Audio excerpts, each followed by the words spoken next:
becoming an agent of change is understand that every true vision will be tested for authenticity. Every true vision that you carry, every gift that you carry, every idea will be tested for what? Authenticity. Whenever you choose to stand for what is right, or you decide to pursue your dreams, there will be challenges and oppositions. You are not going to have it that smooth. However, just as our ancestors sacrificed their lives and resources for the freedom of Africa, so shall we also face it. So we must never quit. And when you decide to pursue your dream, and you decide to be a change agent, to be an advocacy for what is right and what is truth, don't think that you are just going to have it on a silver platter. When you decide to go the entrepreneurial path, to bring your ideas into bed, to make the world a better place, it's not going to be that easy. But you must understand that every true vision will be tested for authenticity. Let's imagine your vision is gold. Your vision is gold. You must know that you will be tested with fire. But if you are not gold and you are just copper, at some point you will not be able to stand it. But if you are gold, irrespective of the fire that you will go through, the hardship that you will go through, at the end of the day, you become very valuable. And you find yourself in the closest of worldly people. You find yourself at high places. So you must understand that every true vision that we carry will be tested for what? Authenticity. Our forefathers who seek for independence, freedom, never, had it easy. There are countless of times that most of them they have to even lose their life, but just for our freedom. So as young people, we must understand that whenever we decide to be a change agent, whenever we decide to bring out the best for humanity, we face challenges, but with it all, we will come out successful. My fifth point is we must go through the process. In every single thing that we are doing, we must learn to what? Go through the process. In going through the process, as I said, our grandfathers sacrificed years to plant their cocoa and rubber farms and later became wealthy. However, our generation wants to skip the process. Things that it took someone 40 years to build, 50 years to build, even 60 years to build. We are living in a generation that we think we just have to skip it. So as my brother mentioned that of Kofi Kenyatta, it also appears in my presentation. That Kofi Kenyatta in one of his music says fast cars. That's our generation. We believe in fast cars, fast food, everything fast. But we must know, we must remember that super fast doesn't last. Imagine you giving birth today, and instead of the child going through the normal process before he or she even walks, you give birth to a child today and you want to see the child running. It never works like that. A newly born baby needs to go through some cycles.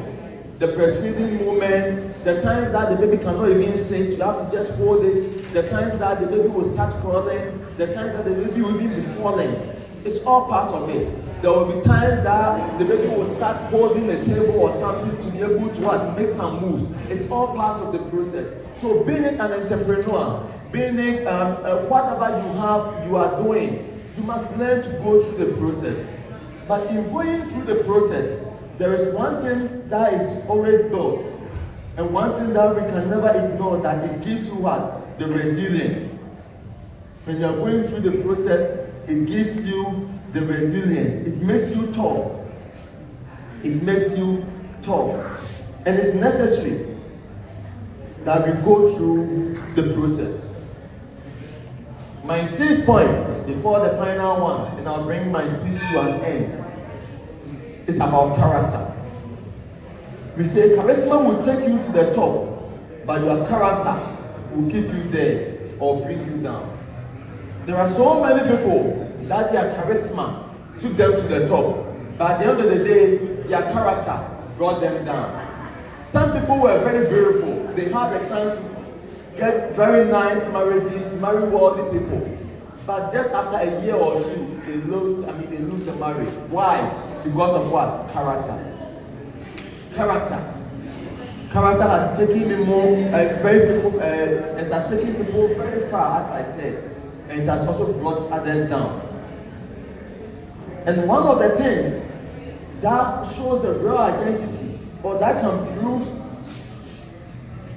the character of someone, that we must all take we must take note of, is power, money, and access to sex. Sometimes we say, so power corrupts. Power doesn't corrupt. Rather, it reveals the real identity of people. Sometimes as we are sitting here, we may be very humble, but give someone little power, you see the real identity. But we must be conscious of some of these things.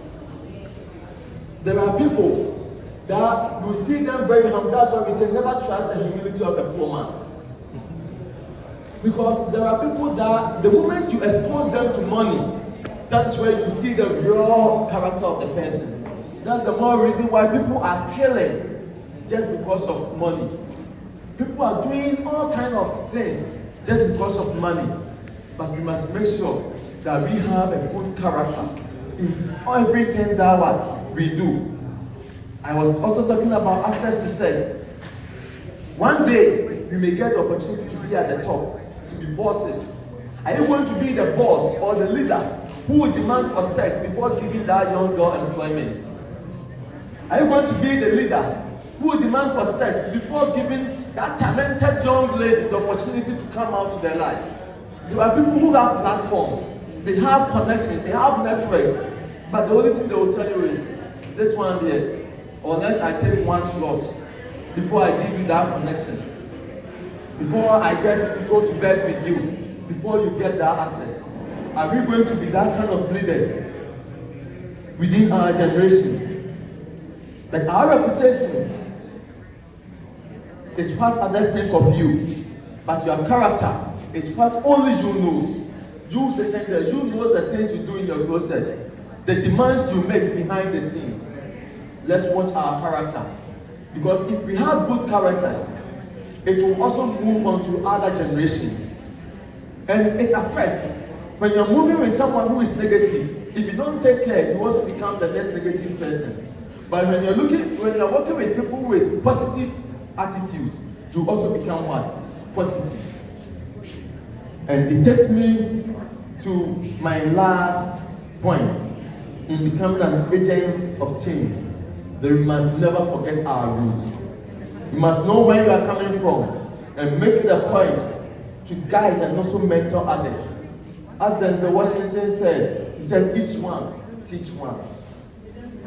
Imagine people getting enlightened, decides to also transcend or also transfer that kind of knowledge to our younger generation. We will never lack. Now, I must be frank with you. Most of the youths are asking questions. Not that they fancy what they are doing, but most of them are asking questions. Why are they asking questions? Because right things are not giving light. Knowledgeable people are not speaking. Everyone is thanking each one for himself, God for us all. For that reason, wisdom is not giving light. So they just end up copying what is just trending. And at the end of the day, it comes back to us.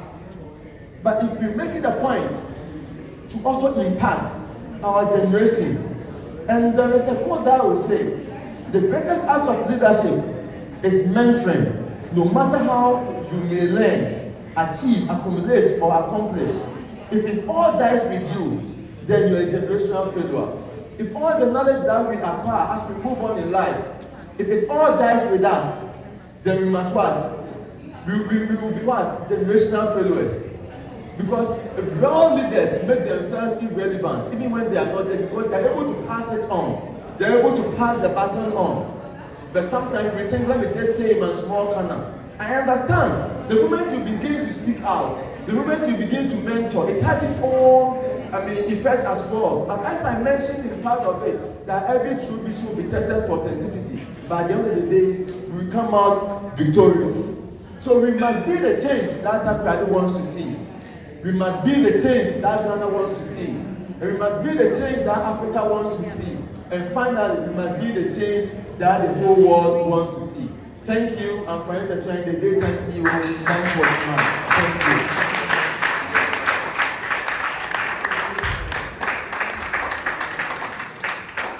Thank you very much. Thank you. Okay, so